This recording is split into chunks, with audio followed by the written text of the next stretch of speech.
Jika kedua hasil itu nggak perlu diperiksa dua-duanya ya, cukup diperiksa satu aja ya. Jika salah satu positif ya disebut sebagai laten TB.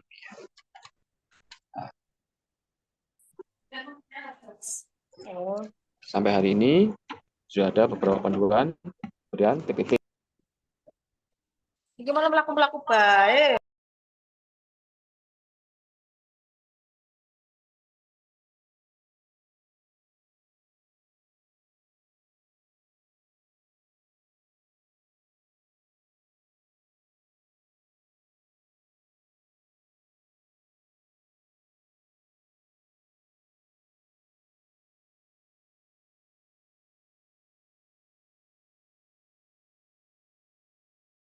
Penggunaan tambah itu sampai 80 dosis dan penggunaan 3R itu 84 dosis.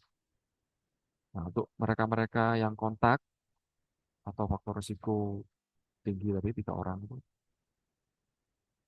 dengan TB harus obat, panduan TBT-nya beda ya, menggunakan levofloxacin dan ethambutol. Pada anak cukup dengan levofloxacin, pada apa namanya dewasa itu menggunakan ethambutol. Nah, harus diperhatikan ya pada saat memberikan pengobatan apapun ya, apalagi yang menggunakan jangka panjang, monitoring, evaluasi ya, itu harus dilakukan ya. Jadi, termasuk antara apa namanya risiko efek samping, terus kemudian apa namanya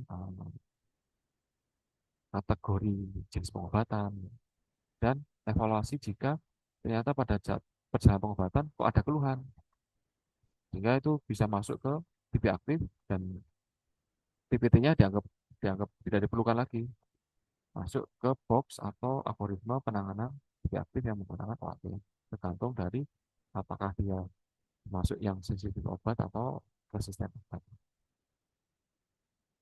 Oke,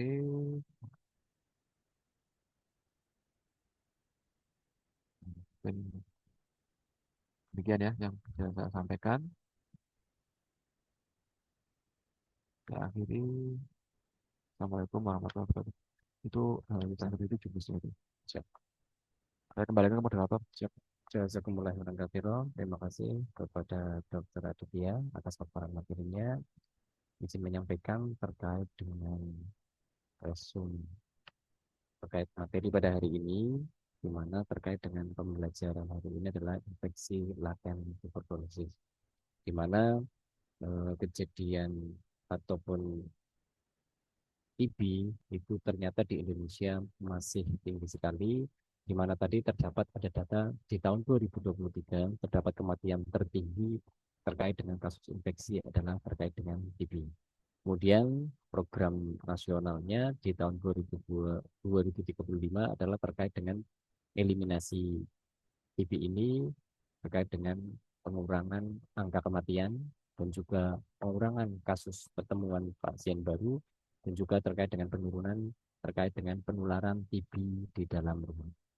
Kemudian terkait dengan faktor-faktor yang risiko terkena TB, diantaranya adalah pasien-pasien yang telah HIV/AIDS, kemudian ada pasien dengan malnutrisi, dan juga terkait dengan pasien-pasien yang mempunyai imunokompromis. Kemudian definisi dari infeksi laten di sini adalah keadaan di mana seseorang itu terinfeksi tetapi tidak mampu mengeliminasi secara mandiri, akan tetapi mampu mengendalikan di dalam tubuhnya sehingga tidak terjadi timbul gejala dari TB itu. Kemudian untuk penentuan diagnosisnya ada beberapa hal yang bisa dipakai, antara lain dengan fototoraks, kemudian tes sputum, dan juga terkait dengan pemeriksaan organ terkait dengan curiga adanya TB, terkait dengan tuberkulosis. Kemudian terkait dengan perbedaan antara TB laten dengan TB aktif, di mana TB laten itu hampir tidak ada gejala, kemudian kalau misalnya aktif itu terdapat ada gejala.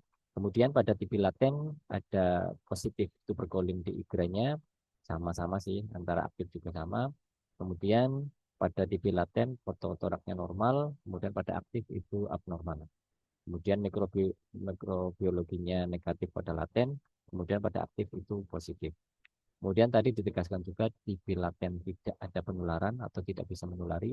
Kemudian di TB aktif itu punya potensi untuk penularan.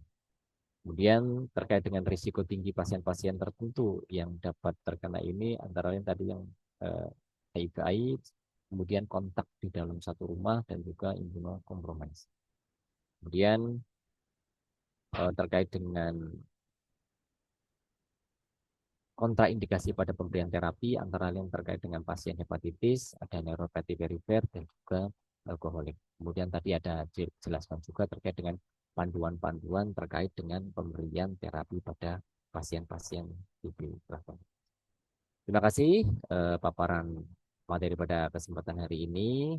Termin yang kedua adalah termin terkait dengan sesi tanya jawab. Kami buka sesi tanya jawab. Monggo silakan bagi peserta untuk present, untuk berkomunikasi langsung dengan Dr. Adit ataupun melalui chat yang sudah kami sediakan. Izin membacakan ada beberapa pertanyaan dok sudah masuk di chat kami. Ini datang dari Al-Munawwarah nih dok, ruangan dok. Maaf dok, izin bertanya. Jika ada pasien awal pengobatan TB ini pastinya terdapat keluhan mual muntah, kemudian disertai dengan ST atau PT naik, itu biasanya di stop untuk OAT. Itu nanti masuknya kategori MDR atau tidak, misal diobati selanjutnya. Terima kasih dok. Ini terkait dengan tadi ada gejala-gejala yang muncul. Monggo dok.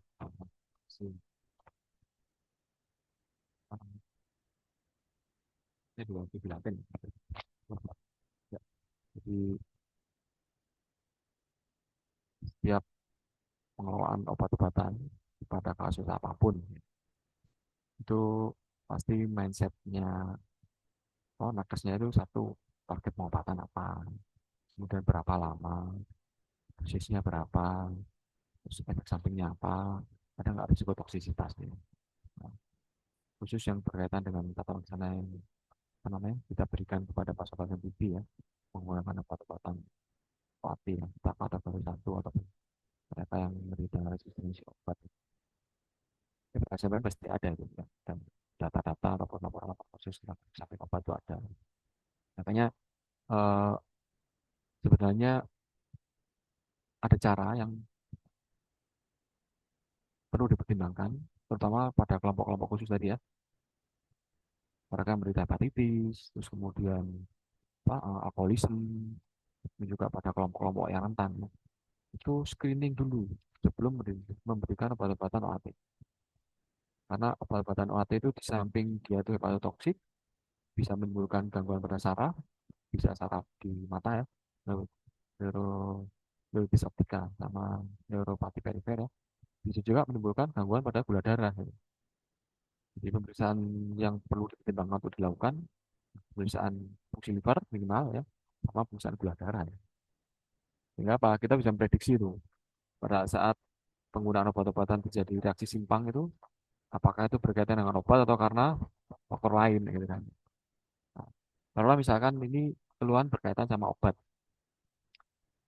ada pedomannya disebut sebagai reaksi simpang atau terjadinya hepatotoksisitas ya jika penaikan fungsi livernya itu 3 kali dari baseline. Makanya penting pemeriksaan sebelum pengobatan itu SGE itu SGOT SGPT-nya itu ada gitu kan. Supaya kita bisa buat perhitungan berapa sih baseline-nya dia. Kan apa namanya pedomannya 3 kali kan. Kalau baseline-nya dia 40 ya berarti 120 itu baru dianggap terjadi Naikkan hepatotoksisitas. 3 kali ya.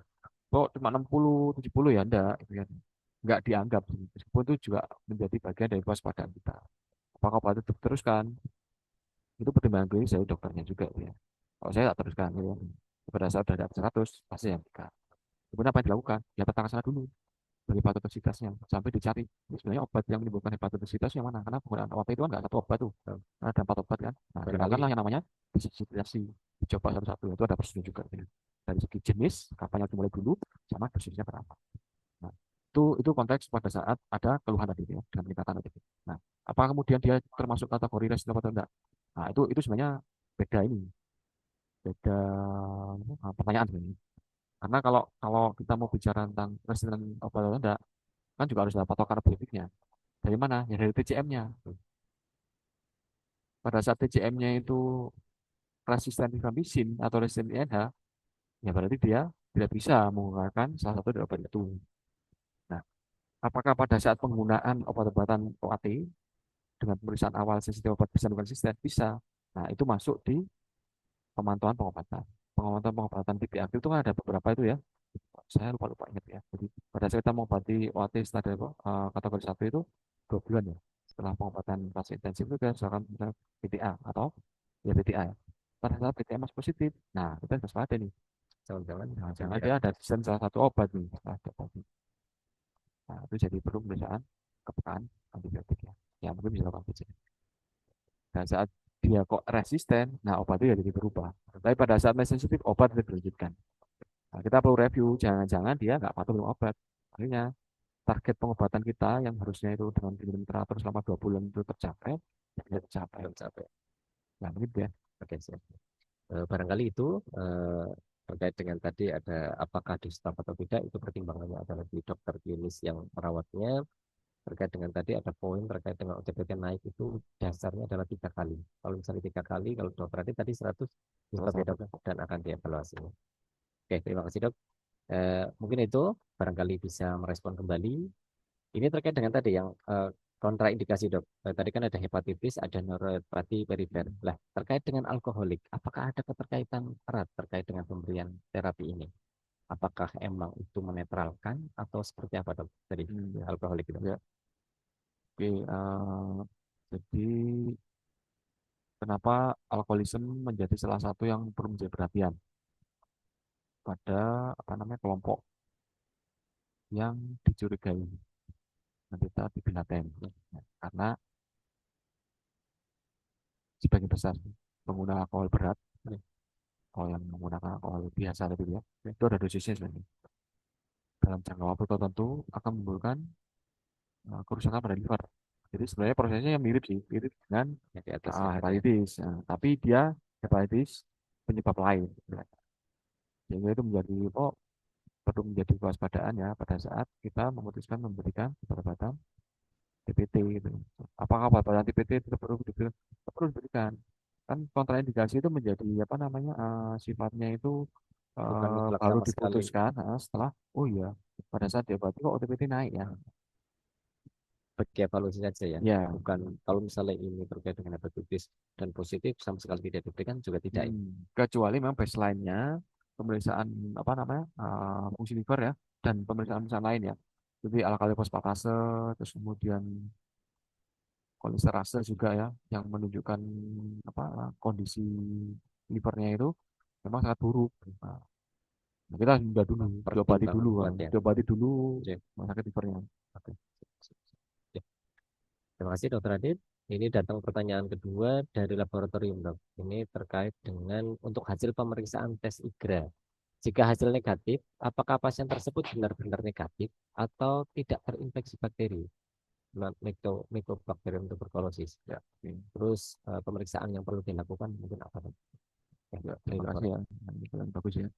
Jadi kalau IgA negatif pasti bukan TB laten. Nah, pasti bukan TB laten.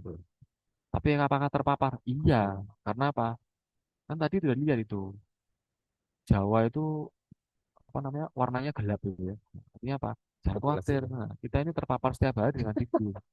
Nah, apakah status imun kita baik ya? Jadi itu kan ada dua itu kan. Imun innate sama imun adaptif. Pada saat imun innate kita cukup bagus ya, yaitu kuman TBC lewat aja itu. Terpapar gitu ya. Atau pada saat imun kita nggak mau mengatasi, terbentuklah imun adaptif ya. Nah, kan terbentuk apa namanya antibodi spesifik ya. Itu pasti gejalanya positif tuh. CS-nya masih positif.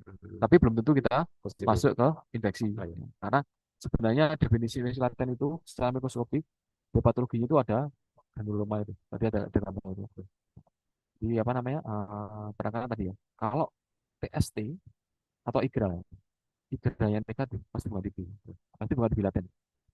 Tapi masih mungkin dia pernah terpapar. Mungkin itu dari Mbak Devi, jawaban dari Dr. Aditya. Ini agak menggelitik terkait dengan tadi adanya yang punya resiko terkait dengan kibelatan. Salah satunya yang hidup di asrama dan barak, dok. Apakah itu terkait dengan analisa terkait dengan tata ruangan yang jelek atau seperti apa, dok? Yang terkait dengan kumpulan banyak orang gitu. Ya, ya terima kasih ya. Saya bagus nih. Eh, bisa Bapak tadi saya jelaskan ya yang alami sakitnya. Di apa namanya? Salah satu menyebabkan paparan tuh meningkatkan risiko terserang sakit itu ya, entah itu jadi gelaten atau ke lebih aktif ya, itu kan kontak yang berkali-kali. Nah, TB sendiri ada yang subklinis, jadi orangnya kelihatan baik-baik aja, Tapi sebenarnya dia positif. tapi sebenarnya dia batu-batu ringan dan mengeluarkan droplet gitu ya. Maksud saya banyak gitu. Nah, kalau kontaknya terus-menerus berkali-kali setiap hari ya, ya lama-lama bisa kena. Sampai memang faktor dari apa namanya, kondisi kesehatan ruangan itu juga mempengaruhi. Tapi intinya itu lebih ke apa namanya pengulangan gitu loh, repetisi kontak gitu loh, dengan mereka yang mengalami lebih aktif ya, yang kadang klinisnya juga tidak terlalu khas, yang disebut tadi nih, tipi subklinis. Dia batuk-batuk ringan ya, dan orang ngambil biasa-biasa aja gitu. Klinis yang lainnya nggak terlalu kelihatan jelas gitu.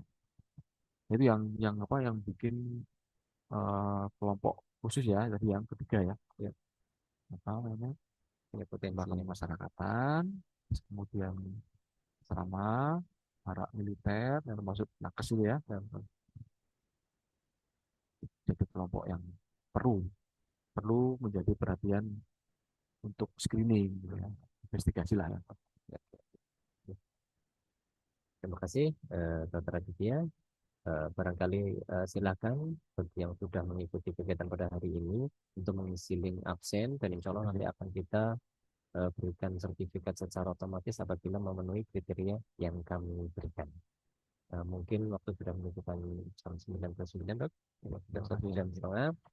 Jazakumullah khairan katsiran, kami ucapkan kepada Dr. Aditya atas ilmu yang diberikan pada hari ini. Semoga ini akan menambah hasanah keilmuan kita, dan juga waspada juga kita terkait dengan tadi. Ternyata kita masuk dalam kategori faktor yang punya rentan untuk risiko tertulari atau terkena penyakit ini. Ya, satu poin adalah terkait dengan itu adalah kita meningkatkan imunitas kita ya, dok ya. Oke, mungkin dengan olahraga, konsumsi makanan yang cukup, dan juga olahraga. Ini juga motivasi bagi kita juga semuanya.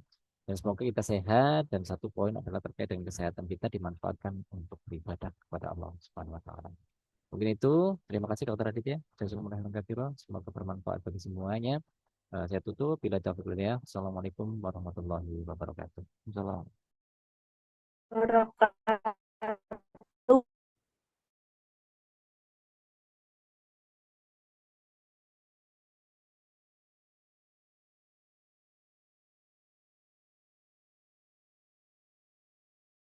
أعوذ بالله من الشيطان الرجيم.